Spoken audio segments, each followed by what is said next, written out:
Magandang buhay mga kabutingting, meron tayong gagawin dito na isang iPhone 13. Ayan. Ang problema niya, angat na yung kanyang LCD. Ayan o. Dito nyo.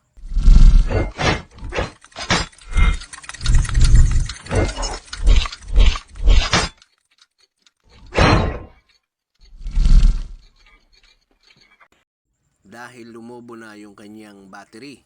Kaya ang gagawin natin dito, magpapalit tayo ng battery. Dito sa ilalim ayan o, tornilyo na lang yung natira, tanggalin natin. Buti hindi nabasag yung kanyang LCD. Kaya kayo kapag naramdaman yung medyo umangat na yung inyong unit, medyo kabahan na kayo. Huwag kayong manghinayang dun sa gagastusin nyo. Kasi pagka nasira yung LCD, nabasag, nag-crack siya, mas malaki ang gastos. Kaya maging maingat tayo sa ating mga gadget. Ayan o. Ang madalas na paglobo ng battery mga kabutingting ay yung ginagamit siya ng naka-charge. Ayan. Karamihan dito mga teenager eh. Ayan o. Ayan o, lobo na yung kanyang battery. Huwag ang pagbukas yan dito paside na ganyan kasi mayroong flex ng LCD tsaka nung home button dito. Ayan. Kaya pa kaliwa ang bukas niyan. Ngayon, tanggalin natin yung kanyang battery. At ayan, tukuran nyo lang siya ng ganyan. At yung dito may tornilyo yan na 3. Ayan, tanggalin natin yung metal plate cover nya. Ayan, tingnan natin. Ito ay Philip din yung tornilyo. Ang iPhone kasi iba-iba yung mga tornilyo eh. May mga Philip, saka mayroong star na tinatawag. Ayan. Kaya check natin. Ayan, kapag natanggal yung 3 tornilyo, itabi nyo yan. Napakaliliit ng tornilyo ng iPhone mga kabutingting. Napakahirap humanap yan. Kaya sa iPhone din kayo makakahanap. Kaya itabi nyo mga lahat ng tinatanggal nyo. Ayan, angat natin yung kanyang battery flex. Ayan, sungkitin natin. Ayan, check natin yung ating plastic. Ayan, para hindi siya mag-ground. Tapos magpapalit tayo dito mga kabutingting ng battery. Ipakikita ko sa inyo yung ipapalit natin. Ayan. Ayan o, kita pa pala ako sa video. Ayan. Ayan o. Angat natin. Ayan, medyo. Ayan, kapag natanggal, yan. Sikutin nyo lang siya. Ayan o. Tanggal na natin yung kanyang battery. Ayan, check natin mabuti. May sumasabit eh. Yan. Okay, alalayan natin. Ingatan nyo lang na wag bumuka yung kanyang LCD. Dahil baka mapunit yung kanyang flex. Mas malaking gastos. Abonong malala. Yan. Kaya ingat na ingat kapag mga iPhone. Mamahaling cellphone yan mga kabutingting. Yun, tanggal natin. Konti na lang. Yan. Tanggal na natin yan. Tanggal din natin yan. Yun. Okay. Ngayon, natanggal na natin yung battery niya. Yan. Papalitan natin siya ng bago. Ayan o, lobon-lobo na siya eh. Ayan o. Ang gagawin nyo, linisan nyo munang mabuti. Yan. Yung mga lumang dikit niya,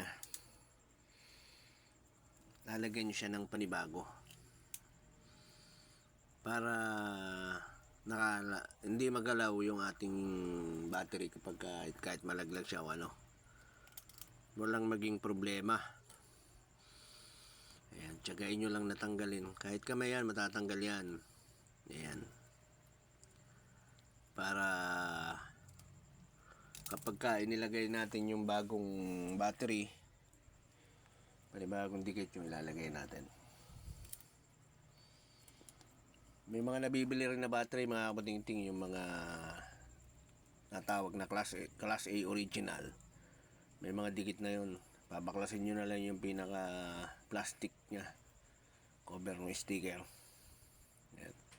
Tulad ng ikakabit natin ngayon, replacement siya pero class A siya, original. Magandang klase ka nga. Yan. Tatagal, long lasting din siya, tatagal siya. Yan, tiyagain lang natin na tanggalin.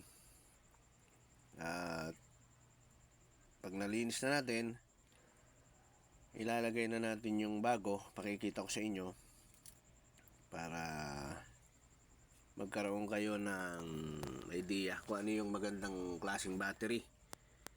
Kahit hindi iPhone, Android, yan, iOS na battery, magandang klase siya. Yan, linisin natin, tiyagain natin mga kabutingting. Yan, konti na lang, malilinis na natin. Yan. Yan.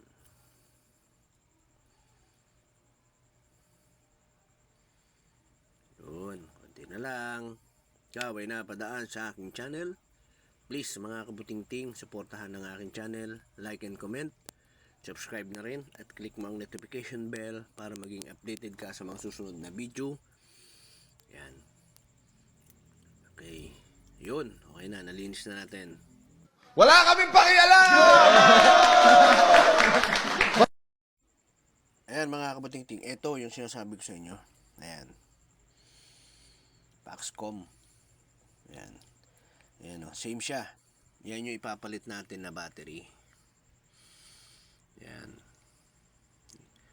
Testingin natin. Yan yung tatanggalin nyo. Yung kulay blue na plastic na yan. Tsaka kulay pink. May dikit na yan. Ayan. Tanggalin nyo yan.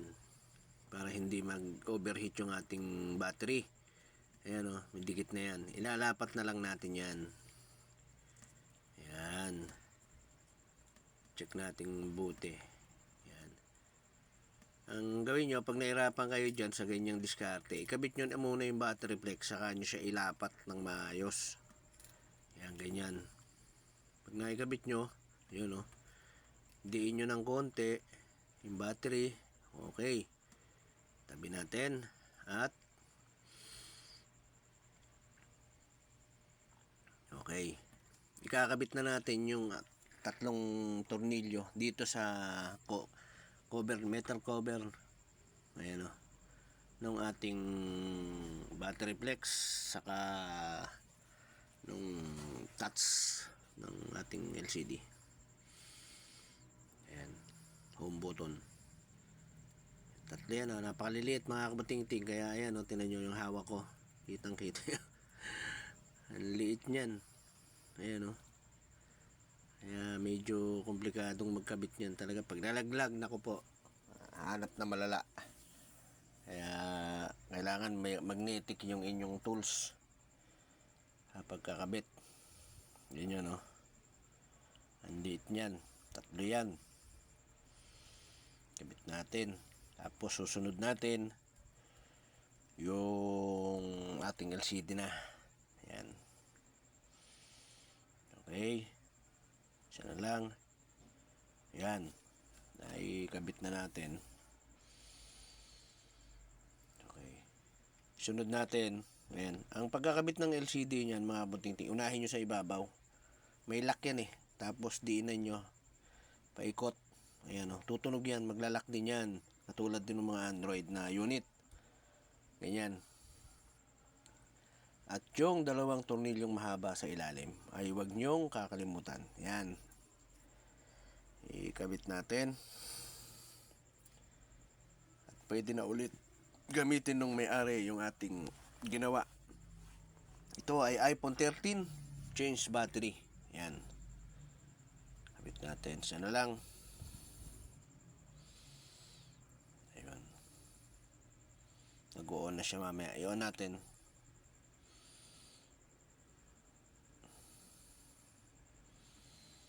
Yan. Tayin lang natin. Lalabas na yung kanyang mansanas.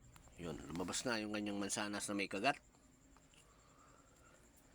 Tayin lang natin. natin saglit. Yung mga battery na bago mga kabuting-ting, kailangan may charge yan. Kung hindi man 100%, 99% o 50% hanggang pinakambaba, yun ang good battery. Yan ang tatandaan nyo kapag kayo nagsalpak ng battery na bago.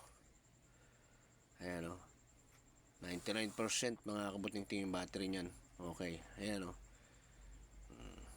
Nagagamit na nung may-ari. Okay na okay yung ating... Okay.